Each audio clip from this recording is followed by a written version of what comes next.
السلام علیکم ورحمۃ اللہ وبرکاتہ۔ میں ہوں ڈاکٹر شفیق الرحمان غازی، آپ دیکھ رہے ہیں اپنا چینل لائف چینجر۔ ناظرین، رمضان شریف کی آمد ہے اور اکثر لوگ رمضان المبارک میں اپنی زکوٰۃ کا حساب کرتے ہیں۔ تو زکوٰۃ کے حساب کے لیے کچھ دو چار باتیں کو بہت ضروری ہیں، تو وہ عرض کیے دیتا ہوں۔ پہلی بات تو یہ ہے کہ زکوٰۃ کے لیے ایک تاریخ مقرر کرنا بہت ضروری ہے کہ سال میں آپ کس تاریخ کو، کس مہینے کی کس تاریخ کو آپ زکوٰۃ کا حساب کرتے ہیں۔ یہ ایک ڈیٹ فکس کرنا نہایت ضروری ہے۔ مثال کے طور پر آپ یکم رمضان کی ڈیٹ فکس کر لیتے ہیں کہ میں ہر سال اپنے مال کی زکوٰۃ کا حساب یکم رمضان کو لگاؤں گا، تو یہ سمجھ لیجئے کہ پورا سال آپ کے پاس پیسے جتنے مرضی ہوں، کبھی کم ہو رہے ہیں، کبھی زیادہ ہو رہے ہیں، کبھی آ رہے ہیں، کبھی جا رہے ہیں، اس کا کوئی حساب نہیں لگانا، اور نہ ہی یہ دیکھنا ہے کہ اس مال پر پورا سال گزرا یا نہیں گزرا، یہ نہیں دیکھنا۔ صرف آپ نے یہ دیکھنا ہے کہ یکم رمضان کو آپ کے پاس مال کی کتنی مقدار ہے، کتنے پیسے ہیں، کتنے ڈالر ہیں، کتنا سونا ہے، کتنی چاندی ہے، اور کتنا مال تجارت ہے۔ ان سب چیزوں کو جمع کر کے ان کی آپ نے قیمت لگا لینی ہے، موجودہ قیمت۔ ابھی جو رمضان آ رہا ہے، فرسٹ رمضان کو جو قیمت ہوگی سونے کی، جو قیمت ہوگی چاندی کی، جو ہوگی ڈالر کی، جو قیمت ہوگی مال تجارت کی۔ مال تجارت کیا ہے کہ وہ چیز جو کہ آپ نے بیچ کر پروفٹ حاصل کرنے کے لیے لی ہوئی ہے، نفع حاصل کرنے کے لیے آپ نے کچھ سامان خریدا ہوا ہے، چاہے وہ سامان کی شکل میں ہو، دکان کا سامان ہو، یا پھر وہ پلاٹ ہو، مکان ہو، کوئی بھی چیز ہو، گاڑی ہو، جو بیچنے کے لیے آپ نے لی ہے۔ ذاتی استعمال کے لیے جتنا مرضی کوئی بڑے سے بڑا مکان ہو، گاڑی ہو، اس پر زکوٰۃ نہیں ہے۔ صرف بیچنے کے لیے جو چیز آپ نے لی ہے وہ مال تجارت کہلاتی ہے۔ تو مال تجارت 1، سونا 2، چاندی 3، اور پیسے اور ڈالر وغیرہ یہ 4، بینک بیلنس وغیرہ۔ تو ان ساری چیزوں کو آپ نے جمع کر لینا ہے، ان کی قیمت لگا کر سب چیزوں کو جمع کر لینا ہے یکم رمضان کو، اور دیکھنا ہے کہ آج کے دن میرے پاس کتنا مال ٹوٹل جمع ہو گیا ہے۔ تو جتنی قیمت ہوگی، جتنا مال آپ کے پاس جمع ہوگا، اس کا 2.5%، 2.5% آپ نے وہ اللہ کے راستے میں خرچ کرنا ہے۔ اگر سارے مال کے 100 حصے کیے جائیں تو ان میں سے 97.5 وہ آپ کے ہیں، اور 2.5%، 2.5% وہ آپ نے اللہ کے راستے میں خرچ کرنا ہے۔ یہ ہے زکوٰۃ کا حساب کرنے کا طریقہ۔ اس طریقے سے زکوٰۃ کا حساب کیا جاتا ہے۔ نہ تو یہ دیکھنا ہے کہ ایک دن پہلے میرے پاس بہت زیادہ مال تھا اور ایک دن یعنی 1 گھنٹہ پہلے وہ سارا مال خرچ ہو گیا، تو اس پر زکوٰۃ نہیں آئے گی۔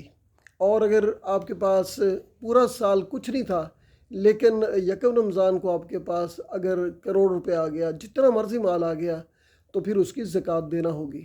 یعنی کیا معلوم ہوا؟ معلوم یہ ہوا کہ زکوٰۃ پر یعنی مال کا سال کا پورا ہونا شرط نہیں ہے، یہ ذہن میں رکھیے گا۔ ایک ڈیٹ فکس کرنا ضروری ہے، ایک تاریخ مقرر کریں کہ اس تاریخ کو جتنا بھی مال ہوگا، چاہے تھوڑا ہو چاہے زیادہ ہو، چاہے تھوڑی دیر پہلے سارا مال خرچ ہو جائے تو کوئی بات نہیں، اس پر زکوٰۃ نہیں آئے گی، چاہے تھوڑی دیر پہلے بہت مال آ گیا تو اس سب پر زکوٰۃ آئے گی۔ تو بس یہ چیز ذہن میں رکھیں کہ جو ڈیٹ آپ نے فکس کی ہے، کسی بھی اسلامی مہینے کی جو تاریخ آپ نے فکس کی ہے، تو وہ پوری زندگی ہمیشہ کے لیے وہی ڈیٹ آپ فکس رکھیں، یا چند سال بعد دوبارہ پھر چینج بھی کر سکتے ہیں جب چینج کرنا چاہیں۔ تو بہرحال وہ جو ڈیٹ آپ نے فکس کی ہوئی ہے اسلامی مہینے کی، تو وہ اسی ڈیٹ کو آپ زکوٰۃ کا حساب کیا کریں، اور سونے چاندی کی قیمت کا اسی دن معلوم کریں کہ آج سونے چاندی کی کتنی قیمت ہے۔ اور رمضان شریف کے آنے سے پہلے یعنی وہ جو ڈیٹ آپ نے فکس کی ہے، رمضان کی ہے، شعبان کی ہے، ذی الحج کی بھی، کوئی بھی ہے، اس کے آنے سے پہلے اگر آپ مناسب سمجھیں تو اپنے سارے مال کا حساب لگا لیں اور اس کو لکھ کے رکھ لیں، اور احتیاطاً زکوٰۃ کا حساب کر لیں پہلے سے، اور ایک لسٹ بنا لیں پہلے سے کہ کس کس کو میں نے کتنا مال کیسے دینا ہے۔ سب سے زیادہ جو حق ہے وہ آپ کے جو غریب عزیز و اقارب ہیں، ان کا ہے، اور ان کو بتانے کی بھی ضرورت نہیں ہے کہ ہم آپ کو زکوٰۃ دے رہے ہیں۔ ہدیتاً، تحفتاً، گفٹ کے طور پر بھی آپ دے سکتے ہیں، بتانے کی ضرورت نہیں ہے، لیکن دیتے وقت نیت کرنا زکوٰۃ کی ضروری ہے۔ جس کو بھی آپ زکوٰۃ کا مال دیں تو اس وقت نیت کرنا ضروری ہے اپنے دل کے اندر کہ میں یہ زکوٰۃ کے پیسے دے رہا ہوں۔ اور اسی طریقے سے زکوٰۃ مسلمان پر لگتی ہے اور غیر مسلم پر نہیں لگتی۔ اور اسی طریقے پر اپنے جو قریبی جو آپ کا جو خون کا رشتہ ہے، نیچے والا یا اوپر والا، مثال کے طور پر آپ کے بیوی، آپ کے بچے اور آپ کا اپنا خاندان، ان کو زکوٰۃ نہیں لگے گی۔ اس کے علاوہ باقی جو آپ کے قریبی عزیز رشتہ دار ہیں ان کو زکوٰۃ آپ دے سکتے ہیں۔ سب سے پہلے اپنے عزیز اور قریب رشتہ داروں کے اندر تلاش کریں اور ان کو دیں، ان کا زیادہ حق ہے۔ اس کے بعد پھر جو مدارس ہیں جہاں کے غریب طلباء پڑھتے ہیں اور دین کا علم حاصل کرتے ہیں، قرآن کا علم حاصل کرتے ہیں، احادیث کا علم حاصل کرتے ہیں، دین کا علم حاصل کرتے ہیں، ان کا بھی حق ہے اور ان کے لیے بھی رکھیں، اور اپنے عزیز و رشتہ داروں کے لیے بھی، اور باقی اپنے محلے کے اندر جو آپ کے قریب جتنے بھی غریب لوگ ہیں ان سب کا خیال رکھیں۔ تو یہ مال اور زکوٰۃ کے علاوہ بھی آپ جتنا بھی ہو سکے اس کے علاوہ بھی آپ صدقہ خیرات کریں۔ اور اس کے علاوہ یہ ہے کہ جو آپ کے جو رشتہ دار جو فوت ہو گئے ہیں، والدین ہوں یا کوئی بھی رشتہ دار ہو، تو ان کی بھی آپ نیت کر کے دے سکتے ہیں کہ یا اللہ یہ تو میری زکوٰۃ ہے، اور باقی جو ایکسٹرا جو میں دے رہا ہوں، اس کے علاوہ جو اضافی جو میں مال خرچ کر رہا ہوں آپ کے راستے میں، تو یہ جو میرے والدین یا دوسرے عزیز و اقارب جو فوت ہو گئے ہیں ان کے ذمہ جو زکوٰۃ باقی تھی، ان کی نمازیں جو باقی تھیں قضا ہو گئی تھیں، ان کی زکوٰۃ تھی، ان کی نمازیں اور ان کے روزے، یہ ان کے فدیے کے طور پر یا اللہ قبول فرما لیں۔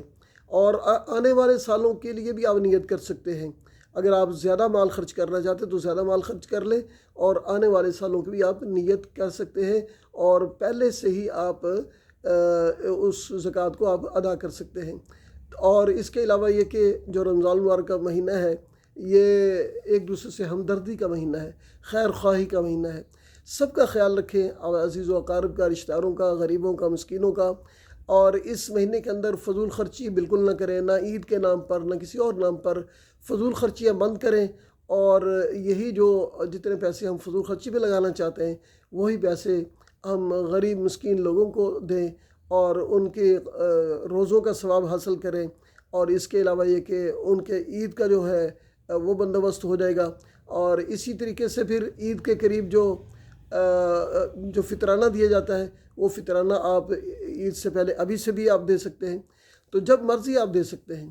تو اللہ پاک مجھے آپ کو عمل کی توفیق عطا فرمائے۔ السلام علیکم ورحمۃ اللہ وبرکاتہ۔